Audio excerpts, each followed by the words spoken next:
ሰላም ጤና ይስጥልን ውድ የሐሳብ ሚዲያ ቤተሰቦቻችን እንደምን ቆያችሁልን? ዕለታዊ የሐሳብ ዴሊ ፕሮግራማችን እነሆ ተጀምሯል። በዛሬ የሐሳብ ዴሊ ፕሮግራማችን የምናነሳው የቀይ ባህር ጉዳይ ነው።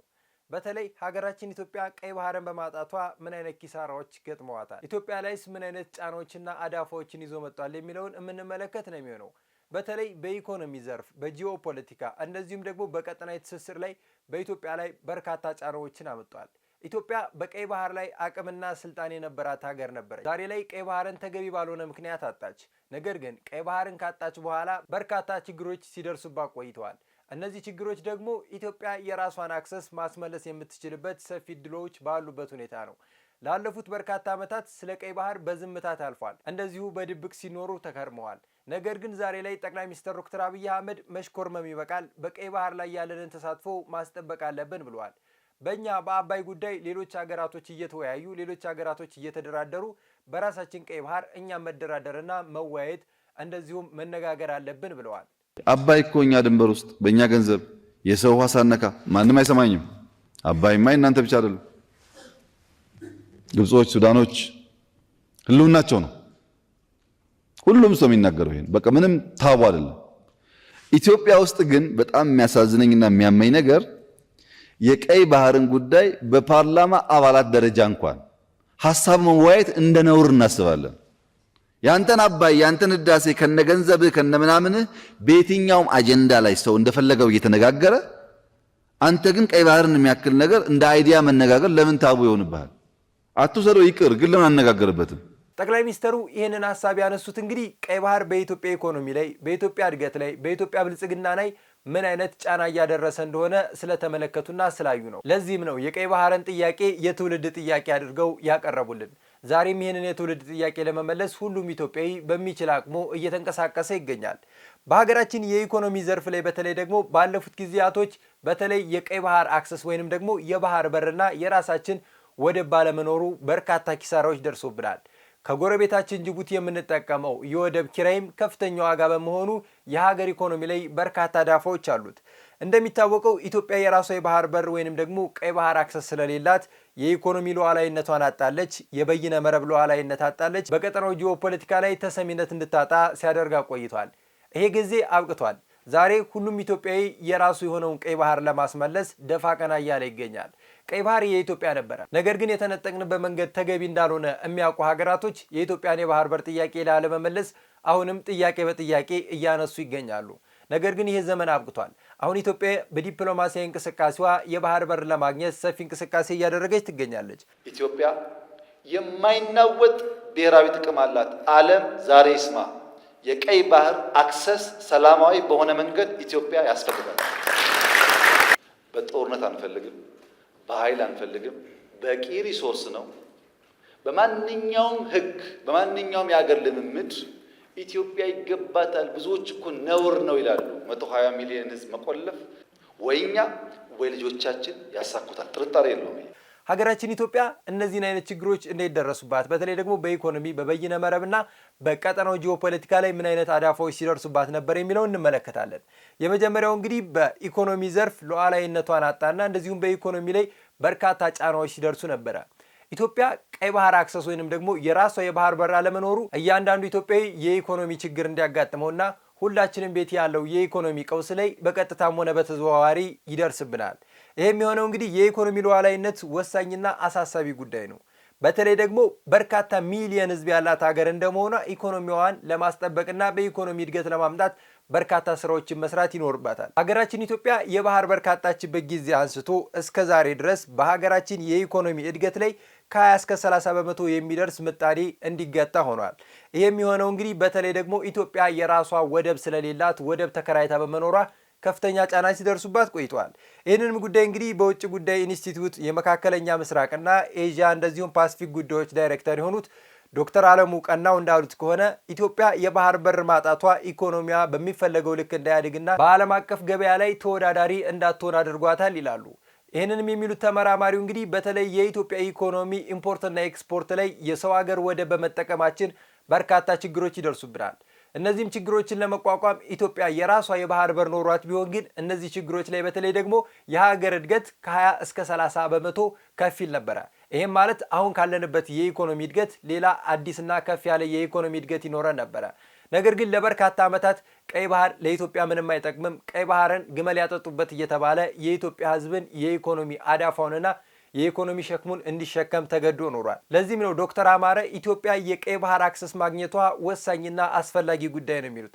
ምክንያቱም ኢትዮጵያ የቀይ ባህር አክሰስ ኖራት ማለት የኢኮኖሚ እድገቷ በእጥፍ የሚያድግበትና ኢኮኖሚዋ ላይ ደግሞ ከዓለም አቀፍ ደረጃ ተወዳዳሪ የምትሆንበት አቅምና እድል ይፈጥርላታል ይላሉ። በተለይ ሀገራችን ኢትዮጵያ ለወደብ ክራይ በዓመት $2 ቢሊዮን ማውጣቷ እነዚህ ከፍተኛ የኢኮኖሚ ጫና ያደርሳሉ። ይሄ $2 ቢሊዮን እንግዲህ በዓመት በማህበራዊ ጉዳዮችና በተለያዩ የሀገራዊ ፕሮጀክቶች ላይ ቢቀመጡ የሀገርን እድገት በምን ያህል ደረጃ ያሳድጉታል?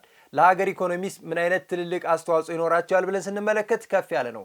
እንደምናውቀው የኢትዮጵያ ሁሉም ወጪና ገቢ ንግድ በጅቡቲ ወደብ ነው። ሀገራችን ኢትዮጵያም በየዓመቱ ለጅቡቲ የወደብ ክራይ $2 ቢሊዮን ታወጣለች። ይሄ ማለት ለሀገር ኢኮኖሚ በርካታ አስተዋጽኦ አለው። ዶክተሩም ለዚህ ነው ኢትዮጵያ የራሷ የባህር በር ቢኖራት እነዚህን የምታወጣቸውን ወጪዎች ለማህበራዊ አገልግሎቶች እንደዚሁም ለሌሎች ለሀገራዊ መሰረተ ልማቶች ቢውል የሀገር እድገት በእጅጉ ይፋጠናል፣ ለሀገር እድገትም ትልቅ አስተዋጽኦ ይኖረዋል ይላሉ። ኢትዮጵያ የባህር በር ባለቤት አለመሆኗ በኢኮኖሚ እድገት ለማስቀጠልና በገቢ ወጪ ንግዷ ተወዳዳሪ እንዳትሆን ትልቅ እንቅፋት ሆኖባታል።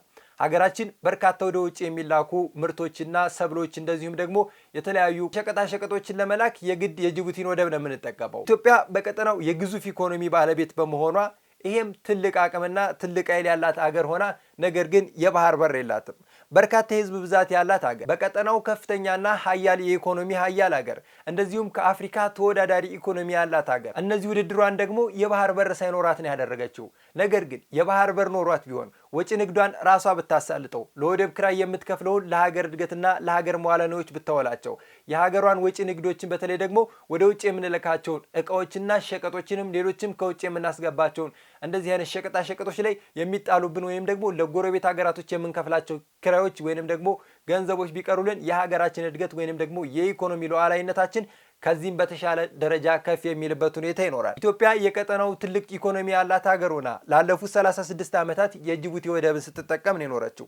ባለፉት 36 ዓመታትም የወደብ ክራይ እንግዲህ ወደ $72 ቢሊዮን ወጪ አወጣለች። $72 ቢሊዮን ቢገመት በሀገራችን በርካታ ፕሮጀክቶችን ይሰራል። እንደው በቁጥራዊ መረጃ እናስቀምጠው ቢባል እንኳን 12 ታላቁ ኢትዮጵያ ህዳሴ ግድብን የሚያክሉ ትልልቅ ፕሮጀክቶችን ይሰራል። ሀገራችን ኢትዮጵያ በተለይ ከለውጡ በኋላ በርካታ ፕሮጀክቶችን እየሰራች ትገኛለች።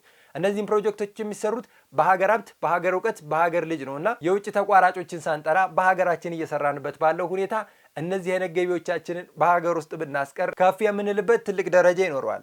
የምናስገባውና የምናስወጣው እቃ ላይ በሎጂስቲክ ጉዞ ላይ ያለ የዋጋ ጭማሪ እንደዚሁም ሎጂስቲኮች ላይ የሚፈጠሩ አንዳንድ ችግሮች በዓለም ገበያ ላይ መወዳደር እንዳንችል አድርጎናል። ይህም እንዳንችል ያደረገን የራሳችን ባህር በር ስለሌለን የሎጂስቲክ እቃዎቻችን ለበርካታ ጊዜያቶች ወደብ ላይ ይቀመጣሉ። እንደዚሁም ወደ ሀገር ውስጥ የሚገቡ እቃዎች በሎጂስቲክ ስራዎች ውስጥ ያሉ እያንዳንዱ የውጭ ሀገራቶችን እንቅስቃሴ አድርገው ወደ ሀገር ውስጥ ስለሚገቡ ረጅም ጊዜያቶችን ይቆያሉ። ወደ ውጭ የምንልካቸው እቃዎችም ለረጅም ጊዜ ወደብ ላይ ተቀመጡ ማለት እቃዎቹ ጊዜያቸው የሚያልፍበትና እንደዚሁም ደግሞ ከዓለም ገበያ ላይ ተወዳዳሪነታቸው የሚወጣበትና የሚርቅበት ሁኔታ አለ። ምክንያቱም እያንዳንዱ እቃ በጊዜው ሲሆን ዋጋ የሚኖረው። ሀገራችን ለምሳሌ በተለያዩ ጊዜያቶች እንደ ቡና የመሳሰሉ ትልቅ ምርቶችን ትልካለች። እነዚህ ምርቶች በጊዜውና በሰዓቱ የማይደርሱ ከሆነ የመበላሸት እድላቸው ከፍ ያለ ስለሆነ ኢትዮጵያ የራሷ የባህር በር ቢኖራት እነዚህን ሁላ ችግሮች የምትቋቋምበትና የሀገሪቷ እድገት አሁን ካለበትም ከፍ የሚል ትልቅ ደረጃ የሚኖርበት አቅምን ይፈጥርልናል።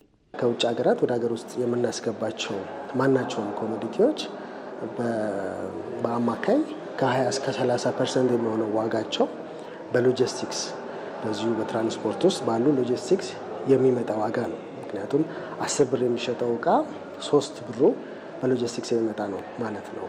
ይህ ማለት እንግዲህ ከፍተኛ የሆነ የራሱ የሆነ የዋጋ ኢምፕሊኬሽን አለው ማለት ነው። የኛ የውጭ ንግድ ወይም የኛ አገር ውስጥ የሚመረቱ ምርቶች ወይም አገልግሎቶች በጣም ተወዳዳሪ ከሆኑና በትንሽ ዋጋ ማቅረብ የምንችል ከሆነ ምክንያቱም ሎጂስቲካል ፊው የሚቀንስልን ከሆነና ማቅረብ የምንችል ከሆነ ብዙ የውጭ መዋዕለ ንዋይ ፍሰት ወደ ሀገራችን ይመጣል ማለት ነው። ብዙ ኢንተርናሽናል ካምፓኒዎች፣ ዓለም አቀፍ ካምፓኒዎች እኛ ሀገር መርተው ብርት ቢያመርቱ በርካሽ ወደ ሌላው ዓለም መሸጥ ይችላሉ ማለት ነው። ስለዚህ እነዚህ በርካታ ኢንቨስተሮች ወደ አልሚዎች ወደ እኛ ሀገር ሲመጡ ወይም ደግሞ በርካታ የሆነ ከፍተኛ የውጭ ባለ ንዋይ ፍሰት ወደ ሀገራችን ይኖራል ወይም ፎሬን ዳይሬክት ኢንቨስትመንት የምንለው ማለት ነው። በዋጋ ላይ ቢሰላ ልክ የኛ ከእርሻው ተጓጉዞ ወደብ ሲደርስ የሚደርስበትን ዋጋ የኛ ተወዳዳሪዎች ገበያው ላይ ደርሱታል። የኛ ገና መርከብ ላይ አልተሳፈረም። አንድ የኤክስፖርት አይተም ወስደሽ ብታስቢው መወዳደር ያቅተናል ማለት ነው አይደለም። ለዚህም ነው በተለያዩ ጊዜያቶች የባህር በር ጥያቄ የህዝብ ጥያቄ ሆነው። ምክንያቱም የባህር በር ጥያቄ የፖለቲካ ጥያቄ አይደለም። የባህር በር ጥያቄ የህዝብ ህልውና ነው። የራሳችን የባህር በር ኖሮን እያንዳንዱ እቃዎቻችንና ወጪ ገቢዎቻችንን ስንቆጣጠር ከዓለም አቀፉ የገበያ እንቅስቃሴ ጋር እኩል ስንራመድና በዓለም አቀፍ ገበያ ደረጃ ላይ ስንሰማራ ነው። ለዚህም ነው ኢትዮጵያ የባህር በር የሚለውን ጥያቄ በተደጋጋሚ የምታነሳው። ይሄ ጥያቄ ምላሽ ለማግኘት ደግሞ ኢትዮጵያ እየሰራች ነው። አሁንም ወደፊትም ትቀጥላለች። ሌላው እንግዲህ በተለይ ደግሞ የኢትዮጵያ የባህር በር ወይንም ደግሞ ቀይ ባህር ላይ አለመቀመጧ ትልልቅ ችግሮችን ከሚያመጣባት አንዱ የበይነ መረብ ሉዓላዊነት ነው። እንደምናውቀው በተለያዩ የዓለም ሀገራቶች የበይነ መረብ ሉዓላዊነትን ለመያዝ ሁሉም ሀገራቶች ይወዳደራሉ፣ ይፎካከራሉ። እንደሚታወቀው የዓለም እንቅስቃሴ በኢንተርኔት በሆነበት በዚህ ዓለም ላይ ሀገራችን ኢትዮጵያም ከዓለም እኩል እየተራመደችና እየተንቀሳቀሰች ትገኛለች። የበይነ መረብ ሉዓላዊነት ኢትዮጵያ ላይ ምን አይነት ጫናዎችን ያደርሳሉ? ቀይ ባህር ላይ አለመወሰንና ቀይ ባህር ላይ እንደፈለግን የራሳችንን እንቅስቃሴ አለመድረጋችን ከበይነ መረብ ጋር ምን ያገናኘዋል የሚለው ትልቅና አሳሳቢ ጉዳይ ነው። ዛሬ ላይ ሁላችንም የምንጠቀምበት ኢንተርኔት ሁሉም የሚጠቀምበት ማለትም በስልካችንም በተለያዩ ፕላትፎርሞችም የምናገኘው የኢንተርኔት በባህር ውስጥ በሚመጣ ኬብል የምንጠቀመው ነው። እንደምናስታውሰው ከዛሬ 3 ወር በፊትና ከዛ ከፍ ባሉ ጊዜያቶች በቀይ ባህር ላይ በነበረ የኢንተርኔት ኬብል መቋረጥ ምክንያት በተለያዩ ጊዜያቶች የኢንተርኔት መቆራረጥ ችግሮች እንደነበሩ ኢትዮ ቴሌኮምም ሌሎች ድርጅቶችም ሲገልጹ ነበር። የኢንተርኔት አክሰሳችንን ቦታው ላይ እንደፈለግን አክሰሱ ሲበላሽብን ለማደስ እንደዚሁም የተለያዩ ጊዜያቶች አዳዲስ እድሳቶችን ለማድረግ ትልቅ እንቅፋት ሆኖብናል። ምክንያቱም ቀይ ባህር ላይ ስላልተቀመጥን እነዚህ ቦታዎች ላይ በተለይ ደግሞ የኢንተርኔት ኬብሉ ቶሎ ችግር ሲገጥመው ቶሎ መፍትሄ ለመስጠት አንችልም። ምክንያቱም እዛ ቦታ ላይ ያሉ ሀገራቶችን ፍቃድ መጠየቅ አለብን። ቀይ ባህርን የሚያስተዳድሩ አካላቶችን ማስፈቀድ አለብን። ነገር ግን የኢትዮጵያ የነበረ ቀይ ባህር በማይሆንና ህጋዊ ባልሆነ መንገድ ተነጥቃ ዛሬ ላይ ግን ቀይ ባህር ላይ ለመንቀሳቀስ ቀይ ባህር ላይ አንዳንድ ትንንሽ ስራዎችን ለመስራት ፍቃድ መጠየቅ ሊኖርብን ይችላል። ይሄም የሚሆነው እንግዲህ ኢትዮጵያ የራሷ የባህር በር ወይንም ደግሞ ቀይ ባህር ላይ መቀመጥ ስላልቻለች ነው። ለዚህም ነው ሀገራችን ኢትዮጵያ ቀይ ባህር ላይ መቀመጥ ያስፈልጋታል የምንለው። እንደምናውቀው የኢንተርኔት ኬብል በቀይ ባህር ወይንም ደግሞ በሌሎች የባህር እንቅስቃሴዎች ላይ በሚደረግ ሁኔታ የተለያዩ ችግሮች ይገጥሙታል። እነዚህን ችግሮች ደግሞ ለመቅረፍ በቅርቡ ያሉ ሀገራቶች ናቸው መፍትሄ የሚሰጡ። ከዚህ በፊት በ2024 በቀይ ባህር ስር ያለ የኢንተርኔት ማስተላለፊያ ገመድ ተቋርጦ እንግዲህ በአውሮፓና በኤዥያ ሀገራቶች ላይ በርካታ የኢንተርኔት መቆራረጥና እንደዚሁም ደግሞ በኢንተርኔት ችግሮች በርካታ እንግልቶች ሲደርሱባቸው ነበር። Key undersea cables affecting internet access in West Asia, Europe as well as India. In fact, last week we told you someone was sabotaging undersea internet cables amid the conflict between the Houthis and the US in the Red Sea. Today, 4 telecom networks have confirmed their submarine cables under the Red Sea have been cut. The Hong Kong Telecom HGC Global Communications stated that as much as 25% of the traffic in the area has been impacted. The company is currently rerouting traffic to keep disruptions to a minimum and extending assistance to affected businesses. እነዚህ የአውሮፓ ሀገራቶች ግን ነገሩን በቶሎና በቀልጣፋ ሁኔታ ነው የሰሩት። ምክንያቱም ቀይ ባህር ላይ እንደፈለጉ የመንቀሳቀስ መብትና አቅም አላቸው። ነገር ግን ሀገራችን ኢትዮጵያ እንደዚህ አይነት ችግር ሲገጥማት ቀይ ባህር ላይ ወይንም ደግሞ የራሷ የባህር አክሰስ ወይንም ደግሞ ቀይ ባህርን ማስተዳደር የምትችልበት አቅም ኖሯት ቢሆን የማንንም ፍቃድ ሳትጠይቅ የራሷን ችግር ራሷ የመፍታት አቅም ይኖራታል። ለዚህም ነው ሀገራችን ኢትዮጵያ ቀይ ባህር ላይ መቀመጥ ያለባት። በበይነ መረብ ላይ ደግሞ ምን አይነት አስተዋጽኦና ምን አይነት ጠቀሜታ አለው ለሚለው ሌላው የጂኦፖለቲካ ሉዓላዊነት ነው። ቀይ ባህር የቀጠናው ትልቅ ጂኦፖለቲካ ኃይል ያለውና አቅም ያለው ቦታ ነው።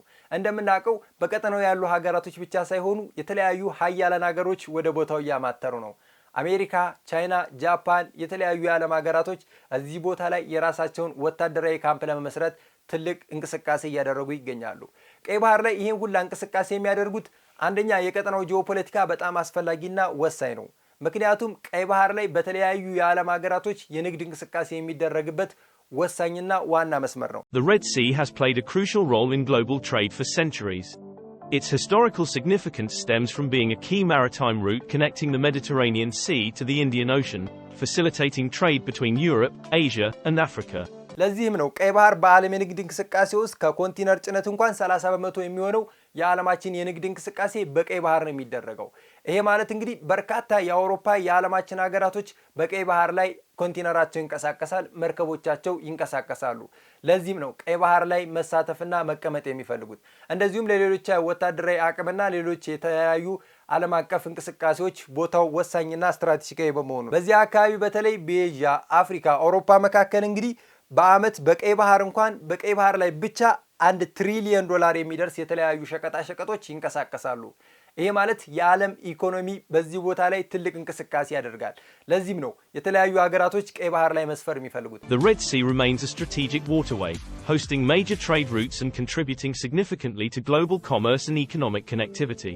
Blocking the Red Sea, especially the Suez Canal, would have severe consequences for global trade. Approximately 12% of global trade passes through the Suez Canal, representing 30% of all global container traffic, and over $1 trillion worth of goods per annum. If the Red Sea were blocked, it would disrupt the flow of goods and oil, leading to the following issues. Number 1 is trade disruption. Ships would need to take longer routes around the southern tip of Africa, increasing transit times and costs.